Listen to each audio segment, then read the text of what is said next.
Слава Тобі, Господи, слава Тобі.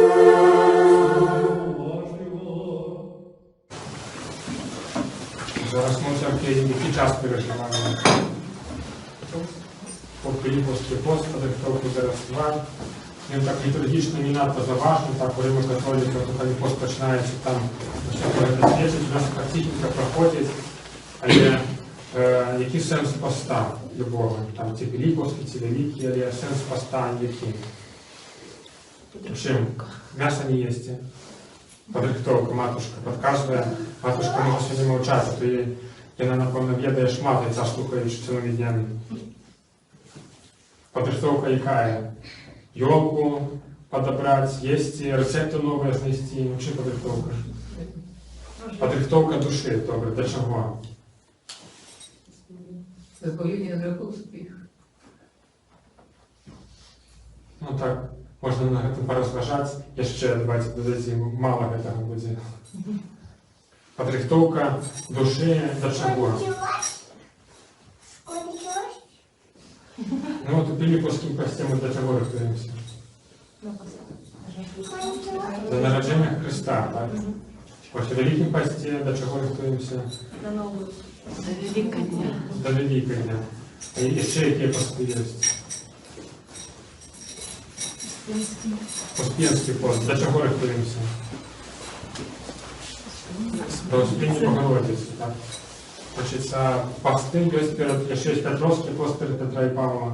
Так, але сенс усіх постов подрихтуватися не просто до гэтага свята, якое буде, а зробити реставрацію себе. Для того, каб Божа ласка могла больш пэўна дзейнічаць у нашым жыцці. А гэтыя святы ёсць толькі нагодай, бо канчатковая наша мэта – гэта збаўленне не проста ад грахоў, а уваход у жыццё вечнае. І вось тое, пра што дбае Бог і Божая ласка ў нашым жыцці, гэта не наша часовая падрыхтоўка да нечага, каб мы там, скажем, да Алімпіяды падрыхтаваліся умоўна, нейкі кажуць, што так атрымалі медалі, далі сабе можна жыць, як, напрыклад, Марадона, так сабе. Калісьці быў вялікім футбалістам, а потым стаў наркаманам. Вось наше духовное жыццё не ў тым заключаецца, каб дасягнуць нейкага п'едэсталу, атрымаць медалі, потым сабе спакойна жыць. Але гэта задача на ўсё жыццё, каб мы сабе рыхтавалі. Сёння ў Евангеліі мы сустракаемся з некалькімі людзьмі. Ёсць жанчына, якая колькі гадоў была хворай, скручанай. 18 гадоў была скручанай. Христос яе абсаляе чаму? Звычайна Христос абсаляе каго? Людзей, якія яго пра гэта просяць. Ці не? Як правіла. Але ёсць нейкія рэдкія выпадкі, калі ніхто яго не просіць, а ён прыходзіць і абсаляе. Што Христос хацеў даць гэтай жанчыне? Вызваліць яе для здароўя толькі. Проста пабачыў хворага чалавека, вырашыў дапамагчы. Так? Як вы думаете? Ну, хворых же шмат было. Вось, это вот вельмі добрый адказ. Христос робіць правакацыю, бо хворыя за ім хадзілі натоўпамі. Мы ведаем, напрыклад, крывацечная жанчына, якая была аздароўленая, была сярод натоўпу, які на Христа ціснулі, які ад нечага хацелі, а не цалілася толькі адна яна. Приносили до Христа хворих, хто наздараўляў, але гэта мэтанакіравана людзі, які прасілі. Праходзіў Христос паўз сляпога, пакуль той не пачаў крычаць, Христос яму зрок не вярнуў. І вось ва ўсіх цудах галоўнае будзе не сам факт аздараўлення, а факт аздараўлення, бо цуд аздараўлення ёсць толькі ілюстрацыі да нечага іншага. Бог дбае пра асаленне нашай душы. І абсаліўшы одну жанчыну ў суботу, якая 18 гадоў была скручаная, ён для многіх людзей указаў на нешта важнае. Вось тое, чаго часта і нам не хапае, і ў наш час не хапае людзям, якія лічаць, што ідуць за Богом. Бо часта мы звяртаем увагу на нешта другараднае, але законнае. И тут мова не только про поклонение Богу, там не только про читание молитвы, ці виконання обрядів. Однойчі одна жінка сповідалася і так казала, що вона працює в нейкій сфері обслуговування в державних структурах. Там, не пам'ятаю, може вона не говорила, але, скажімо, так от як люди приходять в якийсь кабінет, ніякі справи вирішити, там, яку довідку взяти, не пам'ятаю, чим сутність була, але прийшла одна бабуля до її, і вона каже, що не хотіла їй нічого тлумачити, просто її відправила, бо так можна було просто. Чогось їй там не хапало, і от вона її відправила, бо по закону все було нормально. Так вона нічого не порушила. Але у сумлінні у її нечто промовило, що вона зробила не так. Бо можна зробити не по закону, а по-людськи, як кажуть. Так? Тобто робити по-людськи, а не просто за літерою закону, це те, що робить чоловіка чоловіком, не роботом. Ми не штучний інтелект, не машина, яка виконує некий запрограмований алгоритм, але чоловік здольний бути чоловічним. І ми можемо аквірувати свою увагу, свій час добровольно, і тим самим стати більш подобними на Бога, який для нас зайшов со своїх лаврів небесних і прийшов у наш світ, щоб нам допомогти. Тобто наша мета не просто досягнути некого формального здоров'я, там, медицинского здоров'я, фізичного здоров'я. Наша мета не виконати некий умовний, визначений обряд культу, а наша мета перемінити свою душу так, щоб у ній мог проявитися Бог. І як це робити, сьогодні у посланні говорить апостол Павел. Ось він звертає увагу на те, що наша боротьба не супроть тіла і крові, а супроть духов,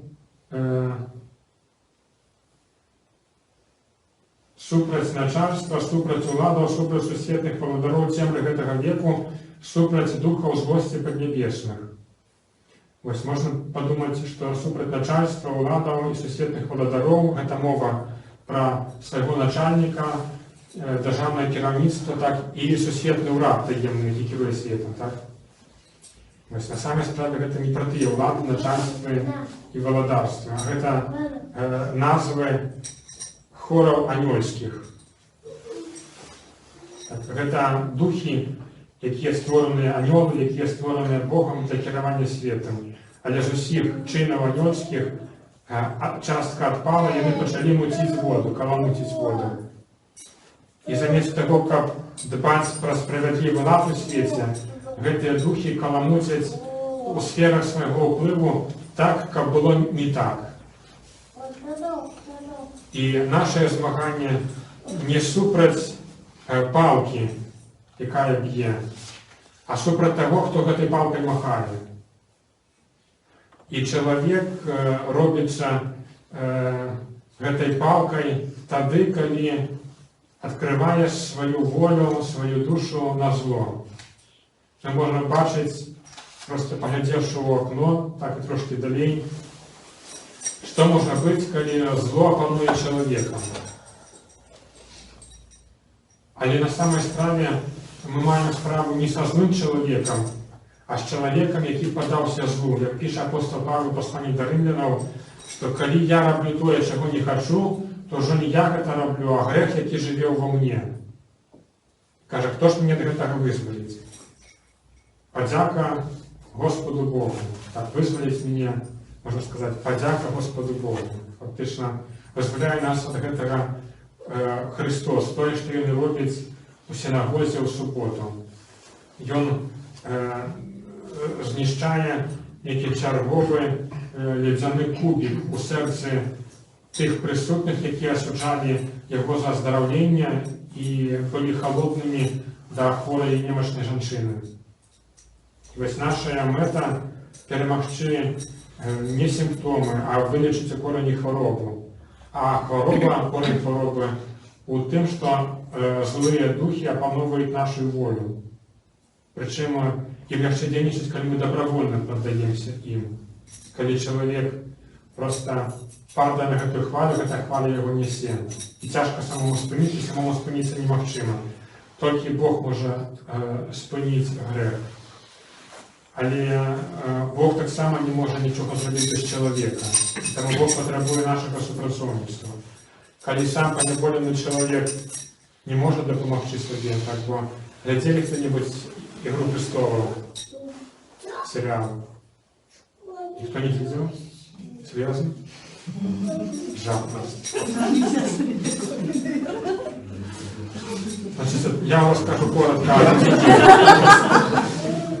Там есть один садист, так? Незаконный сын одного пана, скажем так, кіраўніка роду. Значит, ён просто садыст такі, што страшна сабе нават глядзець на гэта. І вось ён захапіў дом іншага пана і трымае у сябе ў палоне сына яшчэ аднаго пана. Так? І, значит, гэтага сына ён лічыць за жывёлу, просто трымае яго дзесьці там нейкім хляве і мучае яго там усяляк, значит, каб той нават сабе не падумаў, што можна яго не слухацца або ад яго ўцячы. І потым, калі сястра гэтага хлопца прыходзіць яго вызваляцца сваімі воінамі, так, яны ўрываюцца туды, адкрываюць дзверы і кажуць: мы прыйшлі сябе ратаваць, ідзем. Ён сам супраціўляецца, уцякае, бо ён баіцца гэтага садыста, што ён зробіць з ім, калі зловіць яго. Яго прыйшлі вызваліць, а ён сам не хоча, ён сам уцякае ад іх, хапаецца за тую сваю клетку, за той свой хлеў, загон той, якім яго трымалі, і не хоча адтуль выходзіць. Вось прыкладна тое адбываецца з чалавекам, апанаваным злом, апанаваным грахом. Яго можна тэарэтычна вывесці, але ён сам не хоча. І трэба вельмі шмат старанняў людзей, якія пра яго дбаюць, каб яго адтуль вывесці. Якую зброю трэба мець? Яны ж не прыйшлі з голымі рукамі яго вызваляць. Апостол піша, якая наша зброя, як мы можам дапамагчы апанаваным злом вызваліцца ад гэтага. Кажа, прыміце ўсю зброю Божую, значит, нам трэба ўзброіцца. І вельмі прамовістыя прылады нам патрэбныя. Значит, подперажите поясницы вашей правдою. Можно просто частки тела опускать, але звертать увагу на то, что треба мець. Значит, узброїться треба правдою. Бо наивно намагатися перемогти хлусню хлуснёй, правда? Немагчыма огонь потушить, хотя огонь огнем тушить, когда там робят спалах великий, так, але тушить не огонь, а поток поветря утвораецца. Так что немагчыма перемагчы хлусню хлуснёй, трэба зброіцца правдаю. Апрануцца ў зброі праведнасці. Праведнасць гучыць трошки побожна і абстрактна, спокойно яго заменяем, гэта слово синоним справедливость. Правда и справедливость, наша зброя. Так. Немагчыма установить справедливость несправедливыми методами. Обувши ноги в готовность обвящать мир. Або, як сьогодні співали на антифоні, щасливі миротворці. Дбать треба про мир, а не воевать за мир. Так, война за мир. Мы там починаем войну, как был мир. Это тоже наивно. Хотя в людской логике у всех эти речи выглядают рациональными. Так? Их хлусню використовують для того, как перемогчи, например, несправедливость. И несправедливость використовують, как установить правду. Это людские, помилковые, псевдорациональные речи, які Бог відкидає. Апостол Павел нас закликає християна озброїтися у правду, справедливість, миролюбивість або миротворчість. Узять щит віри, яким зможете затушити усі розпалені стріли криводушника. Щит віри перегукається з добродійністю надії. Бо віра, як апостол пише в іншому місці, це ажыццяўлення чаканага і упэўненасцю небачным. Гэта давер до таго, што мы не можам пабачыць, што не можам даказаць. Ну, напрыклад, почым шчыт веры. Шчыт веры, які адкідае распаленыя стрэлы спакусника, от тым, напрыклад, каб не сыходзіць з праўды. Бо могуць быць розныя сітуацыі, калі здаецца, ну, трошкі схлушу, або трошкі зраблю несправядлівасць, каб потым было ўсё справядліва. Шчыт веры павінен нас захаваць ад таго, каб мы не спакусіліся і не зышлі на тыя метады, якімі карыстаюцца гэтыя духі злобы паднебеснай, каб яны нас не панавалі, не перахітрылі. Шалом збаўлення возьміце. Збаўленне – гэта тое, што нам даецца не за нашыя заслугі, а тое, што даецца нам дарам ад Бога. Вось у гэтым шаломе збаўлення ёсць перасылка або гіперпасыланне на тое, каб мы спадзяваліся на Бога, а не на свае сілы. Так, каб нішто нам у голову не ударыла. Каб я не вырашыў раптам, што я збавіцель, буду тут усіх ратаваць. Я апошняя надзея свету, там, ці горада, ці там сям'і. Шалом збаўлення уцвярджае мяне ў праўдзе, што збаўленне ёсць ад Бога, а не ад мяне. Не з маіх сілаў, а з дзеянняў Бога, у які я ўваходжу праз вернасць. І меч духоўны, які є Слово Божие. Вось як гэтым мячом карыстацца, вельмі добра паказана у сцэне спакушання Хрыста ў пустыні. Калі д'ябол падыходзіць да яго і пачынае спакушаць яго распаленымі стрэламі. Калі ты сын Божы, то кінься уніз. Бо ён казаў, што анёлам загадае цябе панясуць на крылах. А Христос йому адказує: не спокушай Господа Бога твого. Він бере як меч Слово Боже. І на спокусу дьявола відказує Словом Божим. Дьявол так само користається Словом Божим. Він читує Писання. Ось. І спокусник хитрий. Так само. Ми можемо так само у собі у голові знаходити псевдодобрі мотиви для чого, щоб зайти на некие трошки убок от той золотой дороги.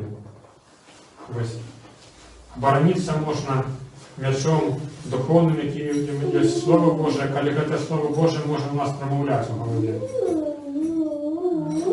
Можете процитовать мне какую-нибудь цитату с Кафки? Кафку кто-нибудь читал? Бальзак кто-нибудь читал? Цитату Бальзака, скажите что-нибудь. Не ведаете? Марка Твена цитату.